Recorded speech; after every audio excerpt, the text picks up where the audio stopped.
Hello, आदाब, नमस्ते, सत श्री अकाल। स्वागत है, खुशामदीद दोस्तों, हमारे चैनल पर, जहां हम हिंदी सिनेमा के सुनहरे दौर का जश्न मनाते हैं। आज हम आपको 1966 में ले जाते हैं, जब फिल्म दिल दिया दर्द लिया रिलीज़ हुई, जिसमें दिलीप साहब, वहीदा रहमान साहिबा, प्राण साहब, जॉनी वॉकर साहब और रहमान जैसे अजीम अदाकार शामिल थे। रोज सुबह उठकर तुम जैसे सैकड़ों लोग मेरी चौखट पर मुझे सलामी देने आते हैं ठाकुर, लेकिन तुम्हारी तरह मैं अपनी दौलत का सहारा लेकर किसी बेबस का दिल कभी नहीं दुखाऊंगा। बॉलीवुड की दुनिया में दिलीप साहब की कोई फिल्म ऐसी नहीं है जहां उन्होंने अपनी महारत, आर्ट, परफेक्ट एक्टिंग और अपनी मेहनत नहीं दिखाई हो। दिलीप साहब की शख्सियत के कई पहलू हैं और हर पहलू पे हम बात कर सकते हैं, क्योंकि हर पहलू बेहद खुशनुमा और लाजवाब है। दिलीप साहब की एक्टिंग, अदाकारी पर तबसरा करना हो या फिर उनकी शख्सियत पे बात करनी हो, तो फिर उसके लिए वक्त और अल्फाज दोनों कम पड़ जाएंगे। दिलीप साहब को एक इंस्टीट्यूट कहा जाता है। यह हकीकत है कि वो अपने आप में एक इंस्टीट्यूट ही थे। न सिर्फ उनसे एक्टिंग की बारीकियाँ सीखी जा सकती हैं, बल्कि अदब, तहजीब, अंदाज़ गुफ्तगू, आदाब महफिल, बहुत कुछ सीखा जा सकता है। जिस सीन की आज हम बात करने वाले हैं, वो सीन कुछ ऐसा था कि शाम के 8 बजे हैं और 9 बजे प्राण साहब को शिकार पर जाना है, लेकिन प्राण साहब बंदूक अपने दोस्त सतीश के घर भूल आए हैं। आज रात हम शिकार पर जा रहे, हमारी बंदूक जज साहब के बंगले पर सतीश के पास रह गई। ले आओ।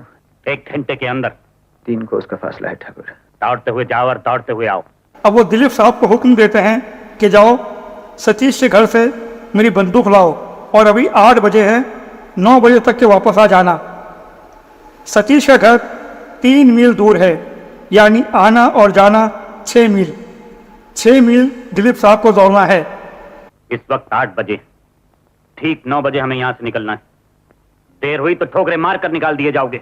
अब दिलीप साहब ने फिल्म के डायरेक्टर कारदार साहब और कैमरामैन द्वारका दिवेचा साहब को बुलाया और कहा कि मैं इस स्टूडियो में दौड़ लगाता हूँ।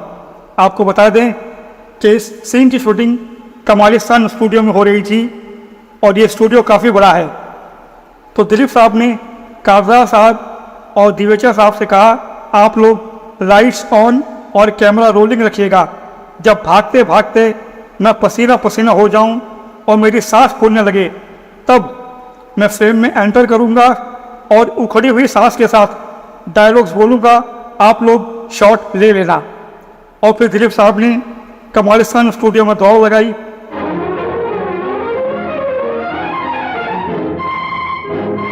सेट पे सब रेडी थे। जब दिलीप साहब पसीना पसीना हो गए, उनकी सांस उखड़ने लगी, वो फ्रेम में एंटर हुए और मेथड एक्टिंग करने वालों को बताया कि मेथड एक्टिंग असली मायने में क्या होती है। आप लोग पहले ये सीन देखिए। तुम बुरी तरह हाँप रहे हो, क्या खैर तो है? कुछ नहीं, मैं जरा जल्दी में था। माला देवी। माला कौन है? शंकर है भैया। क्या बात है? वो छोटे ठाकुर शायद अपनी बंदूक यहाँ भूल गए। शिकार पर जा रहे हैं, इसलिए मुझे भेजा के ले आओ। बंदूक? जी हाँ। बंदूक तो वो साथ ले गया था। मुझसे तो उन्होंने यही कहा कि आपके यहाँ रह गई। नहीं, मेरे सामने खुद उन्होंने अपनी गाड़ी में रखी है।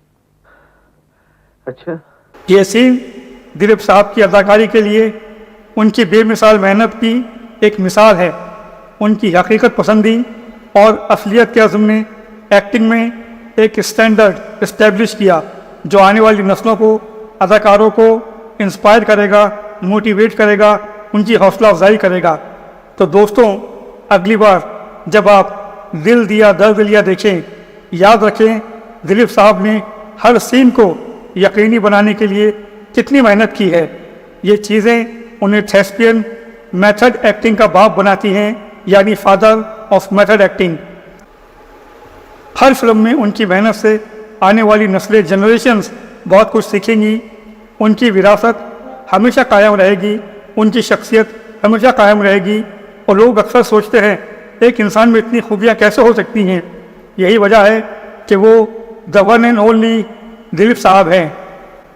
दोस्तों, उम्मीद है ये वीडियो आपको पसंद आया होगा। हमारी कोशिश होती है आप तक वो बातें पहुंचाएं जो उनकी अनसुनी हो। फिर मुलाकात होगी अगले किसी वीडियो में किसी दिलचस्प किस्से, कहानी, एनेक्डोट, बिहाइंड द सीन या किसी म्यूजिकल स्टोरी के साथ। हर गीत के पीछे एक किस्सा है, हर सीन के पीछे एक कहानी है। अपना बहुत ख्याल रखिए।